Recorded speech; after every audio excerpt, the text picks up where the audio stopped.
United Grind Society presents the Turntable, where we discuss everything relevant in hip hop. I'm your host Haiku, and today's topic is violence in hip hop. And we're going to discuss the Nipsey Hussle tragedy, hip hop's connection to the streets, and does music play a part in regards to violence? All of that on the Turntable.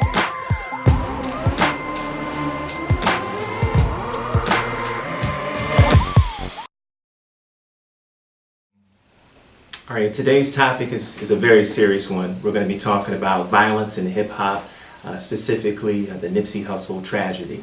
Before we get into the introduction of the panelists, I think it's appropriate for us to have a moment of silence. All right, thank you. So now let's get into, before we get into the topic, of course, we're going to have to introduce all of the people with me here today. My name is Haiku, as I've already said before. With me, I have Siege from E.com. Siege from the mighty E. Self-destruction. You're headed for self-destruction. All right. We have Vice What from up, United Grind. Vice Surprise, what up, y'all? All right. And to my right, we have Mr. Jinx from United Grind as well. Jinx, most high in the building. Let's go. Today's topic, self-destruction. Yeah, and it's very appropriate. So violence in hip hop, right? So hip hop's connection to the streets. Does music really play a part, in as much violence as we've seen, throughout cities here in the country? Who wants to start? Who wants to talk about it? It's usually me. So, when I was younger, I grew up right in the smack dab in the middle of the gangster rap era, and where they were trying to censor and put warning labels and just have you not make the music. So that's NWA, Ghetto Boys, that whole where they were over the top with the violence because it was in the middle of gang culture, it was in the middle of that time. And I was completely on the other side. I'm like, this is good music, I love it, I'm not running out killing people, I'm not, it hasn't affected me in any way.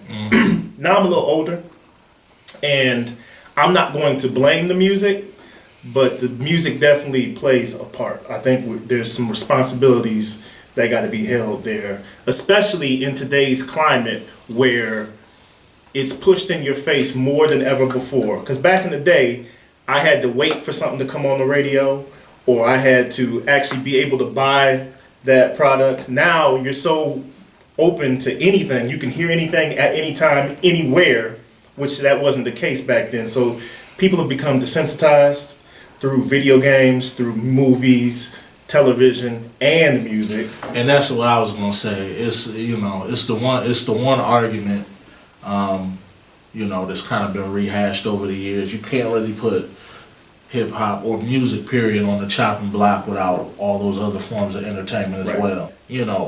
I used to bounce. I used to do security in clubs and shit like that. I thought he was okay. Woo. And, I used to do that too. I stayed in Atlanta. Let's not forget. But no, as a bouncer in the club, it was one specific time I'll never forget it, and it kind of like, oh wow, and it was a time where the club was packed. Apparently it was cats from different sides. A town. In the club, tension was thick. Mm-hmm. It was one of those type of situations, and when you bounce, you train to look and try to catch shit before it goes down. Mm-hmm. And it was happening. It was unfolding. It was to the point where all of us as bouncers were kind of like looking around. And during the time, it was. I guess the crunk era, I guess. Okay. So it was a lot of fuck the other side music and shit like that. Yeah. And it was just, we was getting ready, and one of the bouncers was like, hey man, like put on some other shit. Like put on some DJ threw on like a slow jam. Mm-hmm. In the crowd it dissipated like almost immediately. Like you saw the reaction to the music. Right. And at that point I was like, yeah. You know what I'm saying? The music, man, this shit is a motherfucking money-making industry. Mm-hmm. That's it. And violence, sex, and all that shit we know sells in any type of industry. Only thing about music though that's different than the movies is that as far as when you involve the culture, and we talk about Nipsey, what happened to him, and what happened to Pac, and what happened to Biggie, is that Biggie and Pac and Nipsey to a degree rapped about these different topics, and you saw they were a victim of them. Denzel Washington, Omar Epps, LL Cool J, all these actors that have acted in movies and played gangster roles. LL Cool J rap. Well, he rapped, but I'm messing with you. Go ahead. But you see what I'm saying? Like when you compare music to other forms of entertainment that perpetuate violence, it's just the reality that these guys, these rappers, they have a foot in that shit. Right. It's a little bit more reality to it, and I think that also puts a little bit more responsibility on them. Right. To whatever, to be held responsible for the type of music that they put out. So let me piggyback on I think it's a little bit more real. So we have all these It's supposed to be. With these with a lot of the gangster movies that have come out, there have been shootings that have spun out, from movies. If you look back in history, whether it's Menace to Society, Boys in the Hood, or Godfather 1, Godfather 2, and all that kind of stuff. I think one of the differences, between music and the movies is that we totally understand that Denzel is acting. Right. Right. You don't think Denzel's going home and putting doing cases that on stuff. everybody and sending them to Pelican Bay. And now, But you swore Ice Cube was shooting people up. right.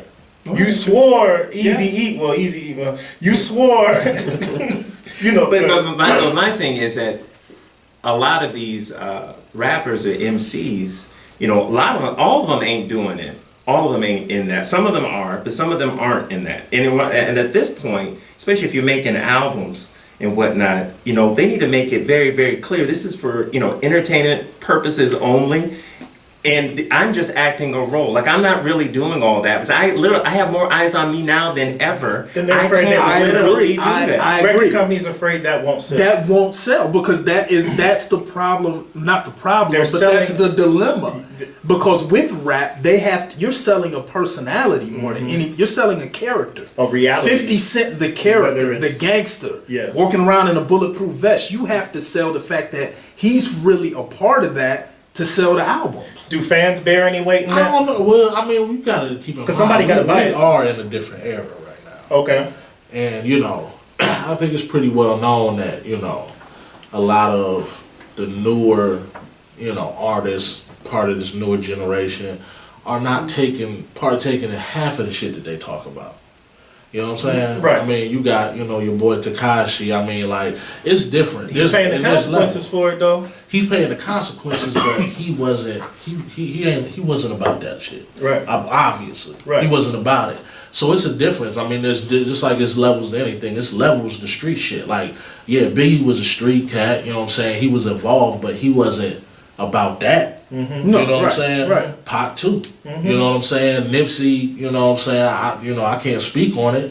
I mean, obviously, you know what I'm saying, he was heavily affiliated. Yeah. But at the same time, you also saw him doing other things with his life. Right. So even with, the reality of, I'm stepping away from this, I'm not actively involved in it, all I'm doing is rapping about it, usually the consequences, don't come from the person living the lifestyle anymore, or it's usually from somebody who's listening or probably listening to that music, or somehow influenced by what they're hearing and feel like they need to act on it. You bring up a really good point because so these dates of these fallen MCs these will be remembered, right? Biggie's, Tupac, Nipsey, we remember all those, but man, there are so many countless lives that are lost every day that don't necessarily get publicized as much as those other dates do, right? Because they're the listeners. The listeners. I mean, so there's so many other lives that are getting lost each and every day outside of that, right? So maybe the question is, what do we do from here?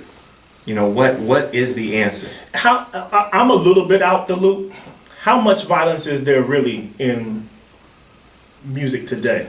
I think what it is, because Because I feel like it's more of a drug culture than that's what I was about to violence. say. I do DJ shit for like Right, a lot that's of what I'm young kids. Like I'll DJ like graduation parties, things like that every once in a while. And I've become familiar with a lot of this new age music. Okay. And it's shifted from just straight up gangster music to just drug culture. It's just straight up drug culture and dare I say like a very heavy sexual culture. You know what I'm saying? I don't want to use the R word, but it's pretty sick where these kids are at right now. Yeah. And I think that with that, did the music play a part in that? It just like he says, when you play that music, man, there's like a spirit in that music. That's what I wanted to say. It's in the music. When you said that, when he just jumped right out and said that shit, I wasn't gonna say no. But that's what it is. When you gave your story about bouncing, what I wanted to say was, music hits your soul. That's why music. There is a soul category. When you go to the gym, you put on a certain type of music to work out because it touches you and puts you in a certain zone. That same feeling and spirit works in all areas of life. So, like you said, I know there's been a rise in drug use amongst our culture.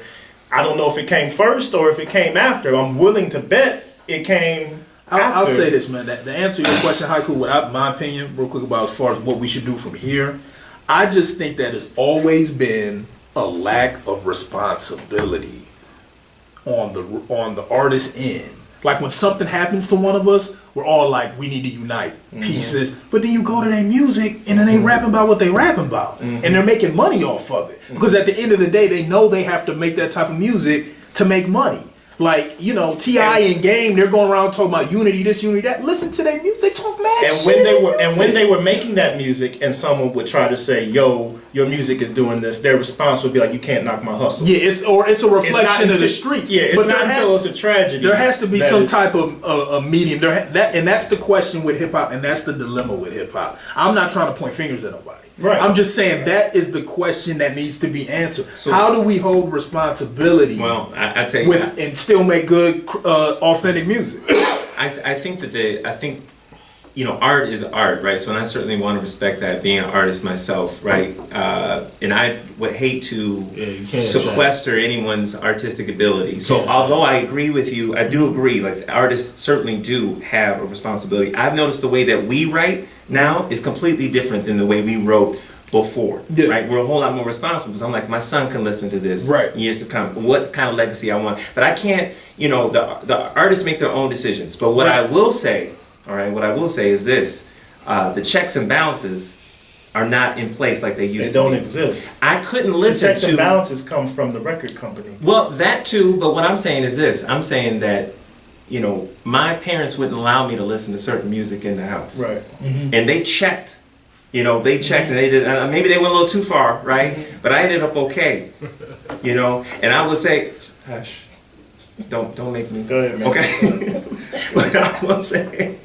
But I would say that has to play a part, right? I mean, it's got to play a part. But you got parents that grew up on Ghetto Boys trying to... It has to play a part. It has to play a part in it, but there's also, something that is very instrumental and, especially in the development of young people that are lacking in a lot of homes, and it's simply just critical thinking. It's just simply critical thinking, and like my nephew, he's 15. He's into pretty much any shit that you can find on SoundCloud, right? And and obviously, I check in on, see what, what the fuck, because it's permeated with, drug this, drug that, it's all of that, it's all of that, type of shit, and, I'm like, what are you talking about? I sit him down, he's like, I know what he's talking about, I'm not into that, I don't do none of that, and blah, blah, and, like, just to make sure, like, you're young. You're gonna listen to what you're gonna listen to. Even if I check you on it and I take it, there's no way I can stop. At least you made him think about it, though. Everybody doesn't have a Jinx as their uncle or... No, that's true, and that's the problem. Like I said, critical thinking is lacking, because without critical thinking, you can be influenced by GTA. And there has been instances of people doing dumb shit just by playing a video game. Like, people do get influenced by bullshit. There was somebody who murdered somebody after, what was the Robert De Niro. What was that movie? Taxi? Yeah. Did somebody kill somebody off from that movie Yeah. or some shit? Yeah. Like, yeah, so people get influenced by all forms of entertainment to do bullshit. But you got to think the mind state, you know what I'm saying? And there is, especially in the inner cities, there is an extreme lack of critical thinking, which obviously becomes a much bigger subject. They're also getting bombarded with the same shit over and over and over. We all have been through it. You hear a song 1,000 times and all of a sudden you like it. Well, same thing with back in the day. Like, yes, I listened to NWA. Yes, I listened to Ghetto Boys. There's only a handful of those groups. Nowadays, everything sounds the same, and everything is pointed in that direction. That's a great point. There was a balance. I would throw on an NWA CD, and then I'd throw on Tribe. I would throw on Scarface, and then I would throw on Daylight. But see, you had that balance. And I have to counteract that. I think for a long time, there was just one, like, overwhelmingly popular category in rap that was all you heard. I think right now, you know, with the artists that are coming out within like these last 5 to whatever how many years, there are a lot more artists and there is a lot more variety than we give credit for. You know what I'm saying? You got Chance the Rappers, you got Kanye, I mean, you know, Kendrick's, J. Cole's. I mean, that stuff does get played. That's true. It's obviously it's not the primary focus, but there was a time when there was nothing but thug shit on the radio. Yeah. You know what I'm saying? Right. Late 2000s. And I'm saying those people are raising kids right now, and Haiku was saying, trying to put the onus on these parents. That's all they've been raised on. I say, I give you two words, man. YouTube. Yeah. Kids can go on there and sit and watch whatever they want 24 hours a day. Yeah. I mean, of course, you got to monitor that. Right. But not only that, let's just take the whole kids aspect out of it. You're saying, you know, what there is now compared to what was before. There's just way more people doing music, period. Yeah. And now you can, and as far as variety, if you go on YouTube or go on SoundCloud, if you start listening to a certain artist, they're going to play other artists that play that same shit. They're not going to flip into Tribe. Right. You'll just sit there and watch like that type of shit That's a good point. all day. You know what I'm saying? So that's what the kids do. Like, they get into a certain vibe and then the radio only plays one sound. Right. That's what And then to piggyback on that, accessibility, man, is crazy. Because I know, I remember, because you might have some thug groups out there, and a lot of them will have back in the day, I think we got more or less a complete album from people, more than you will get a complete album now. I feel, because I feel right now, and this is just my opinion, I feel like a listener's attention span is only so long. I think it's shorter now, you know. And like you said, once you like this song, I'm going to recommend this, and this, and that's generally how it goes. Spotify does it, YouTube does it, Facebook does it, and next thing you know, now before you have many lanes to listen to, and not the lane. There are more lanes, but this is the lane they're actually marketing you to actually listen to. So the accessibility is crazy right now. And the thing about that, this may go slightly off topic, but I think that that's actually one thing that's doper about today's generation of music as far as discovery. And when people say that there are new dope acts, you can discover and listen to whatever you want to listen to all day. If all you like is underground hip hop, you can literally listen to it 24/7 and hear people you've never heard before, just because of that. But on the flip side, it doesn't give you the opportunity to be exposed to people who may like your shit, but they don't necessarily listen to it that often. So that's kind of the catch-22 with it. There aren't too many channels or outlets that promote diversity as in the music. You're either gonna get this lane, that lane, or this lane all day long, you know. Right. But it's funny. For me, I said I've kind of come full circle.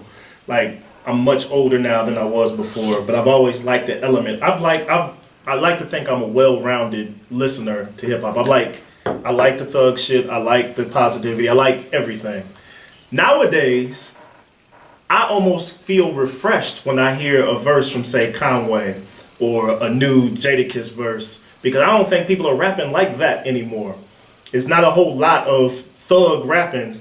You know what I'm saying? So there's definitely been a shift in the paradigm as far as, you know, but it's like straight street gutter rap. Right. And like I said, it's, hip hop evolves, man. I mean, just like,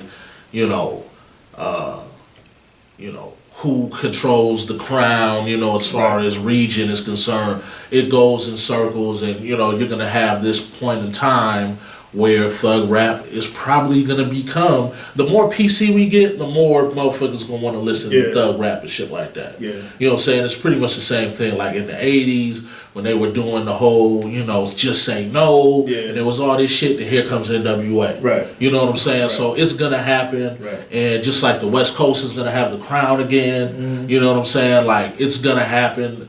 And it just repeats itself. The cycle repeats itself. And I think for a while we've had like the Kanye era where there's been a lot more artists that haven't necessarily been, primarily, violent content. Right. That have shined and been able to go out here and produce, and make albums. So hip hop, I don't think it's as violent as it used to be.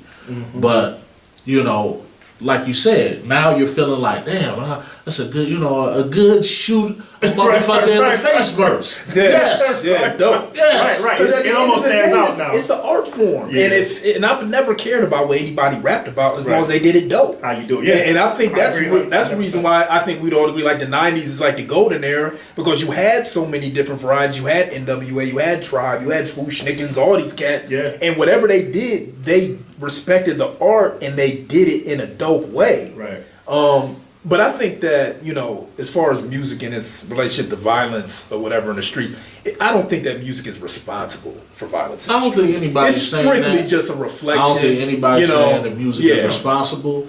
I see the connection in the streets. Yeah. It's definitely a connection. You know what I'm saying? And so, I've done plenty of bullshit with a soundtrack. You know what I'm saying? Flat out. In the streets, there's a fucking soundtrack. No matter what it is that you're doing, you probably got some shit playing in the background. You know what I'm saying? And that's just what it is. So, whether or not it's the responsibility of the music, I would say no. But I would say at the same time, there's the connection between the two. It plays a role. There's a connection. Quick question before we wrap this up. If artists, and this is just an opinion, if artists could make just the music that they wanted to make, do you think there'd be less violence in hip hop? Would there be less talk about it? Or are they influenced more so by record labels? How long you been holding on to that? Yeah, you did it again. I just thought of it. I just thought of it. If people could just literally, in their hearts, make the music they wanted to The make. first thing that comes to my mind is that the veteran cats that are established, I think they're already making the music that they want to make. I don't think that somebody like a T.I. or a Game or any of these veteran cats that make street shit, I don't think they're being influenced by labels. Jay had to get to that point. I think they are. Jay-Z had to get Matter to of that fact, I point. remember specifically, like before T.I. got locked up, the last time, and he came back with what was it? Paper. Paper Trail. Paper Trail. Yeah. He said he was like, man, I'm getting back to my street shit because I went this whole route of positivity and man, living your life and all that shit. When he was he was changing his sound, and he was like, you know what, it's the streets that are basically sticking with me through these, through this bullshit that I'm going through, and I'm getting back to that. You know what I'm saying? I think that he ultimately, in his life, he was feeling like going another way. You know what I'm saying? He was successful, making money. He started doing more positive shit with his music.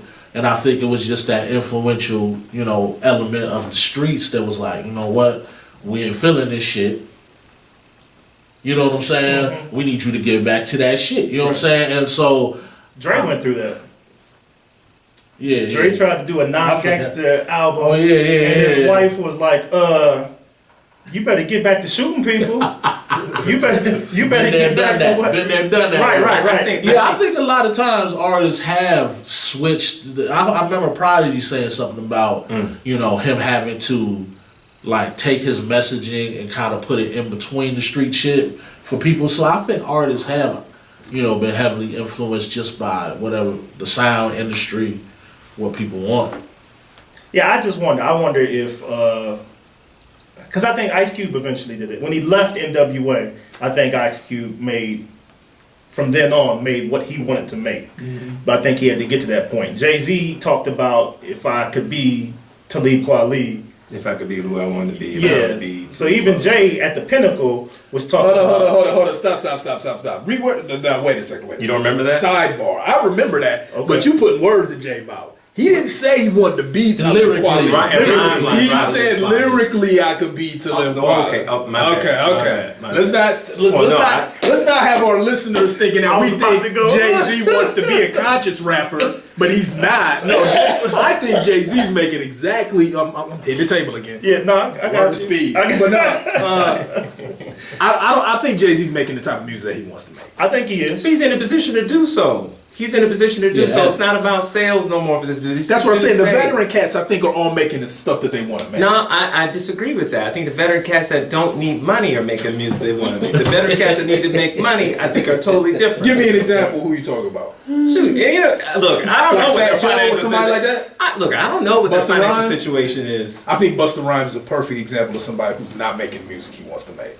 And I don't think hasn't made the type of music he's wanted to make since like fucking Anarchy. Damn. That's a whole nother. We might have to get into that. Busta subject. Busta Rhymes is It's an episode within itself. I know. That's what I'm saying. That's a whole. But nother- he's an example of one that's not making the music. That's a whole- So That's sad though. Let us know when if you you say it, I wanna see think Busta about it. I'm Rhymes like, You want to see a Busta damn. Rhymes episode? we Let can us do know that. if you want to see a Busta Rhymes episode because I got a lot to shit. Man, that hurt my heart. But you know it's the truth. I know. That's why it hit me. Look at the singles that he puts out. Yeah. But then just think about his strong connection to like Dilla and the Yeah. underground producers. Yeah. And Knots and stuff. That's and a good he never point. puts out singles with those guys. That's He a only good puts point. out like the club joints. We're gonna have to revisit that. Yeah. That's just what it is. All right. Well, hey, y'all know what to do. It's that time. If you guys want to further the conversation in regards to hip hop and the streets, and the spirit of music and what have you, and the violence in hip hop culture, please hit us up. Online. Y'all know how to Like, share, subscribe. Like, Do share, it. and subscribe. That's it. All right. Thanks. Deuces. Good job, y'all. Oh, man. Good job. Ooh, that went left for a minute though. 'Cause you got me that time. 'Cause I'm like.